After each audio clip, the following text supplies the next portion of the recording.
ఆ,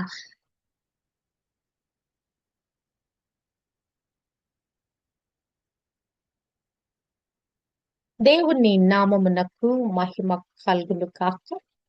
heavenly light ministries global prayer tower ఆధ్వర్యంలో జరుగుతున్న ఉదయకాల స్తుతి ఆరాధన కుటికు మిమ్మల్ని అందరినీ ప్రేమపూర్వకంగా ఆహ్వానిస్తున్నాను. మొదటి యోహాను పత్రికలో నుంచి మనము ధ్యానిస్తున్నాము. భక్తుడు పదే పదే ప్రేమ గురించి చెప్తున్నాడు. సహోదరుల్ని మరి ద్వేషించొద్దని చెప్తున్నాడు. ఇంకను దేవుడు మన ప్రార్థన ఆలకించాలంటే మన మీద మరి మన హృదయాలు దోషారోపణ చేయకూడదని, దోషారోపణ లేకుండా మనం ప్రార్థన చేస్తే, ఆయన ఆజ్ఞలు గైకుంటూ మనం ప్రార్థన చేస్తే నిశ్చయంగా మనం ఏమడిగినా ఆయన మనకిస్తాడని. అంతేకాదు, మనము మరి ఆయన నామమును నమ్ముకుని ఆయన మనకిచ్చిన ఆజ్ఞ ప్రకారంగా ఒకరినొకడు ప్రేమించుకుంటూ ముందుకు కొనసాగితే మన జీవితము ఫలభరితంగా ఉంటదని, మన ప్రతి ప్రార్థనకు జవాబు వస్తుందని అనే విషయాలు మనం ధ్యానిస్తూ వస్తున్నాం. మొదటి యోహాను పత్రిక 3వ అధ్యాయము 24వ వచనము. ఆయన ఆజ్ఞలను గైకొనువాడు ఆయన యందు నిలిచియుండును, ఆయన వాని యందు నిలిచియుండును, ఆయన మన యందు నిలిచియున్నాడని ఆయన మనకు అనుగ్రహింప చేసిన ఆత్మ మూలముగా తెలుసుకొనిచున్నాము. ఇక్కడ ప్రాముఖ్యంగా ఈ ఆజ్ఞలు గైకొనుట అనే విషయాన్ని భక్తుడు పదే పదే నొక్కి వక్కాడిస్తున్నట్లుగా చూడగలము. ఆజ్ఞలు పాటిస్తే ఆయన ప్రేమించిన వారు ఉంటారు. ఆజ్ఞలు పాటిస్తే మీ ప్రార్థన ఆలకించబడతాయి. ఆజ్ఞలు పాటిస్తే మరి మీరు నిత్య జీవానికి వారసులవుతారు. ఇలాగున ఈ ఆజ్ఞలు పాటించుట ద్వారా మరి ఆయన వలన మనము ఏమడిగినా మనకు దొరుకుద్ది. అంటే ప్రాముఖ్యంగా ఆయన ఆజ్ఞానుసారంగా, వాక్యానుసారంగా రాయబడినటువంటి ఆ యొక్క పరిశుద్ధ గ్రంథంలో రాయబడిన ఇన్స్ట్రక్షన్ ప్రకారంగా మనము జీవించడం అనేది ప్రాముఖ్యంగా ఇక్కడ మరి యోహాను తెలియచేస్తున్నట్లుగా మనము చూడగలము. అంటే దేవుని ఆజ్ఞలకు మరి గైకొనటం అంటే ఆయన ఆజ్ఞలకు విధేయత చూపటం కదా. మరి ప్రధానమైన ఆజ్ఞలు ప్రభు పదే పదే చెప్తాడు. రెండే రెండు ఆజ్ఞలు ఉన్నాయి, ఆ రెండు ఆజ్ఞలు మీరు పాటిస్తే చాలు అని చెప్తాడు ప్రభు. దేవుని ప్రేమించండి, పొరుగు అని ప్రేమించండి.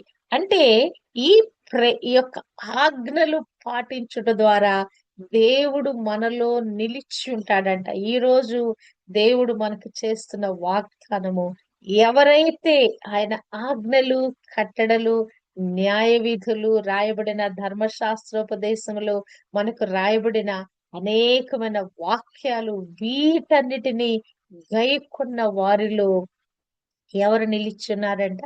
దేవుడే మనలో నిలిచి ఉన్నాడు. అంటే విశ్వాసికి దేవునికి మధ్య ఉన్న సన్నిహితమైన సంబంధాన్ని ఈ మాటలు ప్రతిబింబిస్తున్నట్లుగా చూడగలము.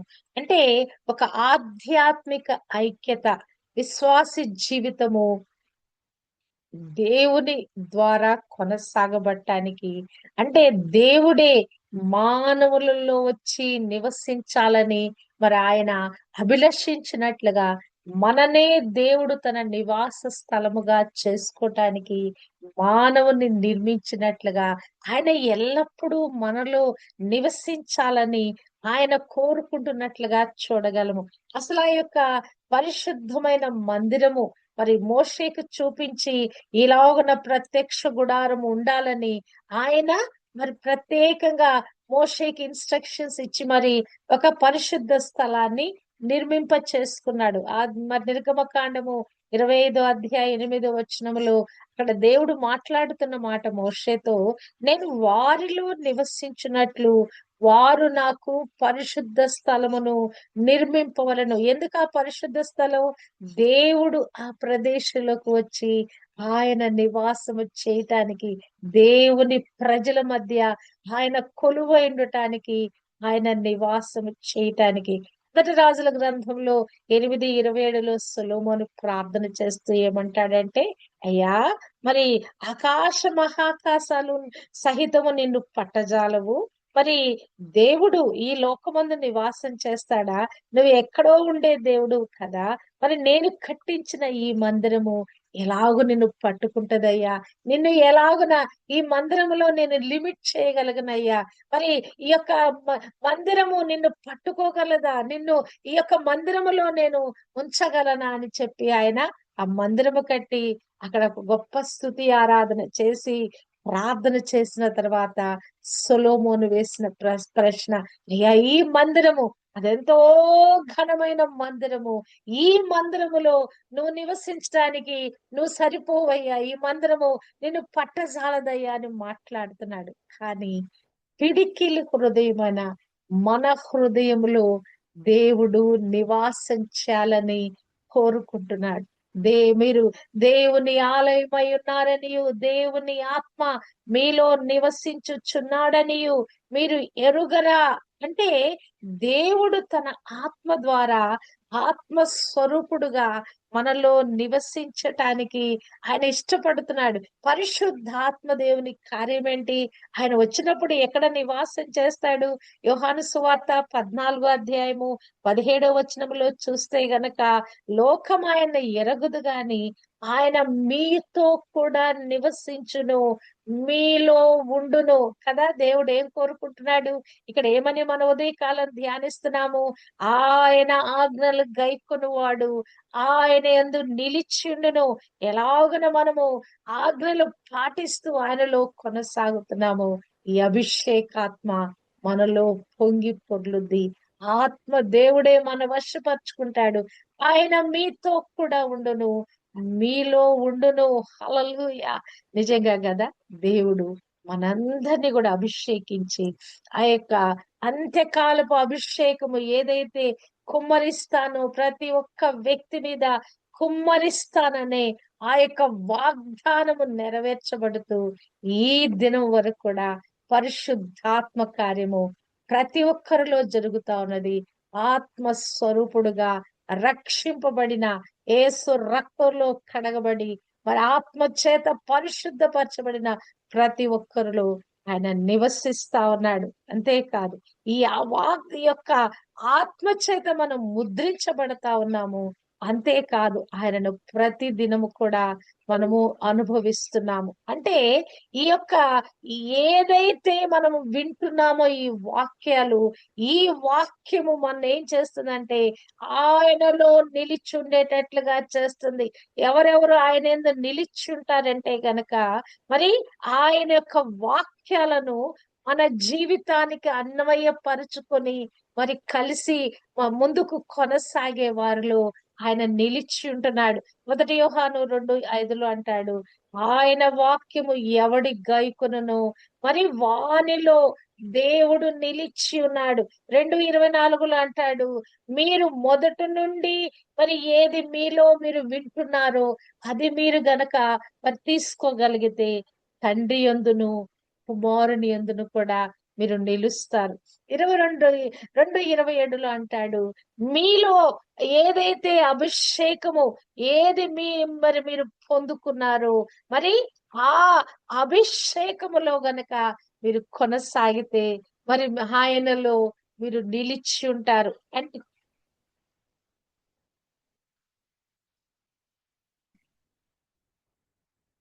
ఆయనలో మీరు నిలిచి ఉంటారు. అభిషేకము మనలో మరి నింపబడే కొలది ఆయన మనలో నిలిచి ఉంటాడు.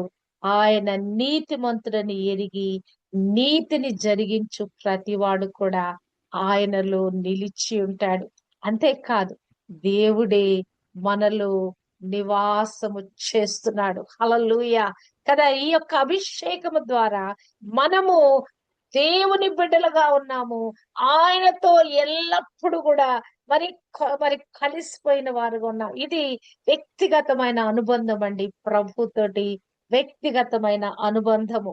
క్రీస్తులో జీవించుట, ఆయనలో మనము జీవించుట అంటే ఇది వ్యక్తిగతంగా ఈ అనుభవపూర్వకంగా ప్రభుని మనము కలిగి ఉండగలము. ఆ యొక్క ఆ సున్నితత్వము ప్రభువుని మనం కలిగి ఉన్నామని, ఆ యొక్క ఆ తాకిడి మన లోపల ఆయన ఉన్నాడనే ఆ స్పృహ, అది ఎంత జెంటిల్ గా ఉంటదంటే, అదేదో మరి ఆ ఒక్కసారిగా పొందుకున్నట్లుగా ఉండదు కానీ, ప్రభు మనతోనే, మనలోనే ఉన్నాడనేటువంటి అది అనుభవపూర్వకంగా మనం పొందుకుంటామండి. అంటే ఈ యొక్క విశ్వాసి దేవుని ఆజ్ఞలు పాటించుట ద్వారా, నీతిని ఆచరించటం ద్వారా, అంతేకాదు మాటలలోనే కాక క్రియలలోనూ ప్రేమ చూపటం ద్వారా, ఈ ఆత్మతో నింపబడుట ద్వారా మరి ప్రభు మనలో నిలిచి ఉన్నాడండి కదా! ఎవడు నా యందు నిలిచియుండునో, ఎవని యందు నేను నిలిచియుండునో వాడు బహుగా ఫలించునంటే, ఏమి నిలిచి ఉండాలి మనలో? ఆత్మ ద్వారా దేవుని వాక్యము నిలిచి ఉండాలి. ఆత్మతో నింపబడిన జీవితంలో మనము కొనసాగాలి. అంటే ఇది కంటిన్యూయేషన్ ప్రాసెస్. అంటే మనము ఏదో కొద్ది కాలము దేవుని వెంబడించి వెనక్కి వెళ్ళిపోయేది గాదు గాని, అనుదిన జీవితంలో ప్రతి సమయంలో, ప్రతి సమయంలో కూడా ఆ యొక్క కనెక్షన్‌లో, రికన్సిలియేషన్‌లో మనము కొనసాగాలండి. ఆయన ఆజ్ఞలు గైకొనువాడు ఆయనందు నిలిచుండును. ఆయన వాని యందు నిలిచుండును. ఆయన మన యందు నిలిచి ఉన్నాడని ఆయన మనకు అనుగ్రహింప చేసిన ఆత్మ మూలముగా మనము తెలుసుకొనుచున్నాము. హల్లెలూయా! మనకి ఎలా బోధపడుతుంది? ఎలా గ్రహింపు కలుగుతుందంటే, ఆత్మదేవుడు ద్వారానే. ఆయన వచ్చినప్పుడు మిమ్మును సర్వ సత్యములోనికి తోడుకొని వెళతాడు. నేను ఏమేమి బోధించానో వాటన్నిటిని మీకు జ్ఞాపకం చేస్తాడు. వాటన్నిటిని మరలా మీకు బోధిస్తాడు. అవునా కదా! ఎలాగ మనం నేర్చుకోగలుగుతున్నాం? పరిశుద్ధాత్మ సహాయం లేకుండా అసలు ఈ బైబిల్ మనకు అర్థం కాదండి. ఒట్టిగా ఏదో ఒక పుస్తకంలాగా మనం చదువుకుంటా పోతే మనకు అర్థమే కాదు. ఎప్పుడు మనం బైబిల్ చదివినా, పరిశుద్ధాత్ముడా నాకు సహాయం చేయ, ఇందులో ఉన్న రాయబడిన ఆశ్చర్యకరమైన సంగతులు నేను గ్రహించటానికి నా మనసు తెరువు ప్రభు అని మనం ప్రార్థన చేసుకొని వాక్య పఠనం చేశామా? అసలు అందులో ఉన్న అద్భుతాలు, అంతకు ముందు చదివిన వాక్యమే మరలా చదువుతా ఉంటే అందులో ఉన్న మర్మమైన విషయాలు, అందులో నిబిడీకృతమైన విషయాలన్నీ కూడా మనకు బయలుపరచబడతా ఉంటాయి. అసలు ఈ వాక్యం ఎందుకు ఇక్కడ రాయబడింది? ఈ సందర్భంలో ఎందుకు ఈ వాక్యము రాయబడిందనే విషయము మనకు స్పష్టంగా గోచరమవుద్దండి.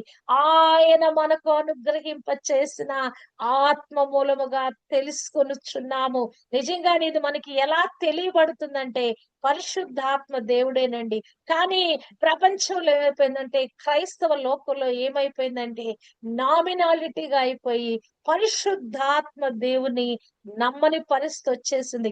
ఇది పరిశుద్ధాత్మ యుగం కాదు. పరిశుద్ధాత్మ యుగం ఎప్పుడో 2000 సంవత్సరాల క్రితం ముగిసిపోయిందని కొద్దిమంది తప్పుడు బోధలు చేస్తూ సంఘాన్ని తప్పుదో పట్టిస్తా ఉన్నారు. నిజంగా ఎన్నో లక్షల మంది కలిగిన సంఘం కూడా పరిశుద్ధాత్మ దేవుని కార్యాలు నమ్మవండి. నాకెంత బాధ అనిపిస్తదంటే, అయ్యో! పరిశుద్ధాత్మ దేవుడు లేకపోతే మనం ఎంత జీవచ్ఛాలము కదా! ఆ జీవము లేని విధంగా మరి మనం ఉన్నట్లుగా అనిపిస్తా ఉంటది కదా! మనం ఆత్మలో వృద్ధి చెందిన మనలను ఎలాగన మనం జీవింపబడుతున్నామో, ఆత్మ తాకిడి ద్వారానే, ఆత్మ ప్రత్యక్ష ద్వారానే, ఆత్మ నడిపింపు ద్వారానే, ఆత్మ తీవ్రత ద్వారానే, ఆత్మ అధ్యక్షతకు మనం అప్పగించుకొనటం ద్వారానే మన జీవితాలు మరి విజయ పదంలో మనం నడుస్తా ఉన్నాయి. ఆత్మదేవుని సహాయం లేకుంటే అసలు మనం ఏమీ చేయలేమండి. Are zero. ఒక వాక్యాన్ని మనం బోధించాలంటే మన శక్తి, మన సామర్థ్యము, మనకి తెలివి, బుద్ధి, జ్ఞానము ఇవేమీ సరిపోవండి. పరిశుద్ధాత్మ దేవుడు, ఆయన అభిషేకము మనలో నిలిచి ఉన్నప్పుడు, అభిషేకము మనలో పొంగి పొర్లుతున్నప్పుడు, ఈ జీవ వాక్యాలు ఏదైతే పఠిస్తున్నామో, ఏదైతే మన హృదయం అనే ధననిధిలో వేసుకుంటున్నామో, ఇవే మనకు సహాయకరంగా మాట్లాడటానికి, ప్రభు గురించి సాక్ష్యం ఇవ్వటానికి. ఆయన ఎందుకు వస్తాడు? పరిశుద్ధాత్మ దేవుడు నన్ను గురించి ప్రకటించడానికి వస్తాడు. ఆయన ఏమి తన మహిమను వెదుక్కోడు.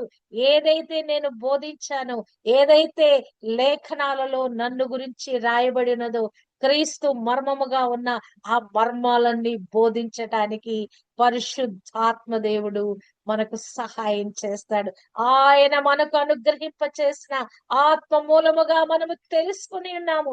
ఏమి తెలుసుకుని ఉన్నామంటే ఆయన మన యందు నిలిచి ఉన్నాడు. ఎవరండి ఆయన? సృష్టికర్త అయిన దేవుడు, ఆకాశ మహాకాశలు పట్టజాలని దేవుడు. అసలు ఆయన మరి ఆ మందిరములో ఆయన చొక్కాయి అంచులన్నీ కూడా నిండిపోయినాయి అంట ఆయన విగ్రహాన్ని కదా. ఆయన యొక్క ఆ మహిమ మూర్తిమంతాన్ని ఎవరు కూడా చూడలేరు. అంత గొప్ప మరి దేవుడిని ఎవరు పట్టుకొని చాలగలరు? కానీ ఆయన నీ నా పిడికిలి హృదయంలో ఈమిడిపోయి ఉన్నాడు, మనలో నిలిచి ఉన్నాడు, మనలో జీవిస్తున్నాడు, మనలో ఆయన కొలువై ఉన్నాడు. ఆయన మనతో నివాసము చేస్తున్నాడు. హల్లెలూయా! నిజంగా ఈ మంటి శరీరాలలోకి ఒక మహిమైశ్వర్యం కలిగిందంటే ఎలాగున కలిగింది? ఆ జీవాధిపతి, ఆ సృష్టికర్త, జీవానికి మూలానికి, జీవపు మూలానికి ఆధారమైన వాడు నీలో నాలో కొలువై ఉన్నాడు. నీలో నాలో నివాసము చేస్తున్నాడు. యెహోవా షమ్మా, మనమే దేవుడు నివసించు స్థలము. ఆయన నివసించు స్థలమని ఒక స్థలము మరి ఆగా యెరూషలేమును కోరుకొని ఉన్నాడు. అందులో తన మందసాన్ని మరి మోసుకొచ్చిన మందసాన్ని మరి అక్కడ పెట్టి ఉన్నాడు. అవునా కదా? ఆ కెరూబులు సెరూబులు కలిగిన మందసము కదా, ఆ ప్రత్యేకించబడిన అతి పరిశుద్ధమైన ఆ యొక్క మరి ఆ మందసము అక్కడ పెట్టబడింది ఆలయంలో కదా. అక్కడ ఆయన నేను కోరుకున్న స్థలముగా అని చెప్పాడు. కానీ మానవాళి యావత్తులో కూడా ఎవరెవరు యేసు నామమును నమ్ముకొని యేసు రక్తంలో కడగబడి ఆత్మ చేత ముద్రించబడి ఆత్మ చేత నడిపింపబడుతున్నారు, వాక్యానికి బద్దులై ఉండి ఆయన ఆజ్ఞలు గైకుంటున్నారు, వారందరిలో కూడా దేవుడు కొలువై ఉన్నాడు. వారందరిలో కూడా ఆత్మస్వరూపిగా ఆయన నివసిస్తున్నాడు. మనమందరం కూడా ఏం క్యారీ చేస్తున్నామండి? We are carrying our lord. ఆ ప్రభుని, ఆ దేవుడిని, ఆ మహోన్నతుడైన వారిని మన హృదయాలలో మనం మోస్తున్నామండి. ఈ రోజు మనము ఊపిరి కలిగి ఉన్నాం, జీవం కలిగి ఉన్నాం, ఉనికి కలిగి ఉన్నాం, చెలిస్తున్నామంటే దేవుని యొక్క ఆత్మ తాకిడి మనలో ఉన్నది గనక మనము జీవించు వారిగా ఈ ఉదయ కాలము మనము మరి ఈ యొక్క ఆయనలో నిలిచి ఉండి ఉదయకాలం ఆయన్ని స్తుతించి ఆరాధించి జీవముతో ప్రార్థన చేయటానికి ఆయన మనకు కృప చూపిస్తున్నాడు. అంటే ఆ దేవుడు ఆయనలో నిలిచి ఉన్నాడు అంటే మనలో నిలిచి ఉన్నాడు. మనము కూడా ఆయనలో నిలిచి ఉన్నాము. ఎప్పుడైతే ఈ వాక్యము మన లోపల నిలిచి ఉందో, ఆయన చెప్పిన ఆజ్ఞలు, కట్టడలు, ఇలాగున జీవించండి, ఇలాగున జీవించొద్దు, ఇలాగున కొనసాగండి, ఇలాగున మీరు ప్రేమించండి, ఇలాగున మీరు ద్వేషాన్ని మానుకోండి, ఇలాగున మరి క్రియాపూర్వకంగా ప్రేమించండి, ఏదైతే బోధించబడుతుందో ఈ మాటలు మనలో నిలిచుండుట, వాటిని క్రియాపూర్వకంగా మనము జరిగించుటే ఆయన మనలో నిలిచుండుట. మనము దేవునిలో నిలిచుండుట అంటే చెప్పిన మాటను చెప్పినట్లుగా మనము చేయుటే దేవునిలో నిలిచుండుట. అంటే ఈ యొక్క దేవుడు మనము ఒక్కటిగా అయిపోయి జీవించుట గురించే ఈ బైబిల్ గ్రంథం బోధిస్తుందండి. మానవుని సృష్టించిన కారణము తన పోలికలో, తన స్వరూపంలో, తన గుణ లక్షణాలు ధరించి, తన స్వభావము కలిగి మానవుడు జీవించాలని మానవుని తన పోలికలో దేవుడు సృష్టించుకున్నాడు. మానవుడు పాపం ద్వారా కోల్పోయిన ఆ స్వరూపాన్ని తిరిగి కడపటి ఆదామైన క్రీస్తు ద్వారా తిరిగి ఆ స్వరూపాన్ని ఇచ్చాడు. కడపటి ఆదాము పోలికలోకి మనం మార్చబట్టానికి, ఆ కడపటి ఆదాము యొక్క ఆత్మ, క్రీస్తు ఆత్మ మీరు కలిగి ఉండకపోతే మీరు ఆయన వారు కారు. ఆ క్రీస్తు ఆత్మ కలిగి ఆయన మనలో నివాసము చేసి క్రీస్తు స్వారూప్యానికి, క్రీస్తు గుణ లక్షణాలకి, క్రీస్తు జీవిత విధానములోకి మనం మార్చబడుతున్నాం. హల్లెలూయా! అవునా కదా? క్రీస్తు మరి ఆ స్వారూప్యలోకి మనం మార్చబడటమే క్రైస్తవుని యొక్క ప్రాముఖ్యమైన ఉద్దేశం అనేది. మనం గొప్ప ప్రసంగాలు చేయాలి, లేకుంటే మరి దయ్యాలను వెళ్ళగొట్టాలి, లేకుంటే ఇంకా రకరకాల కార్యక్రమాలు చేపట్టాలి. ఇవన్నీ కూడా సేవా పరిచర్యలో మనకు అప్పజెప్పబడిన బాధ్యతలు. కానీ ఒక వ్యక్తిగా నువ్వు చేయవలసిన పనేంటంటే నీ ఆత్మీయ జీవితాన్ని క్రీస్తు వలె మార్చుకొనుట.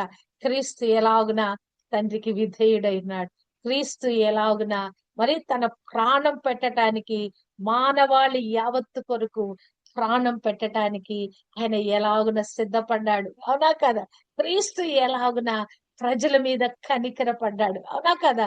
ఆ జన సమూహములు ఆపరి లేక విసిగిపోయి ఉన్నారని వారి మీద కనికరపడ్డాడు. క్రీస్తు ఎలాగున పాపాన్ని క్షమించేవాడుగా ఉన్నాడు కదా. పాపి అయిన స్త్రీని, అమ్మా ఎవరు నీకు శిక్ష విధించలేదా?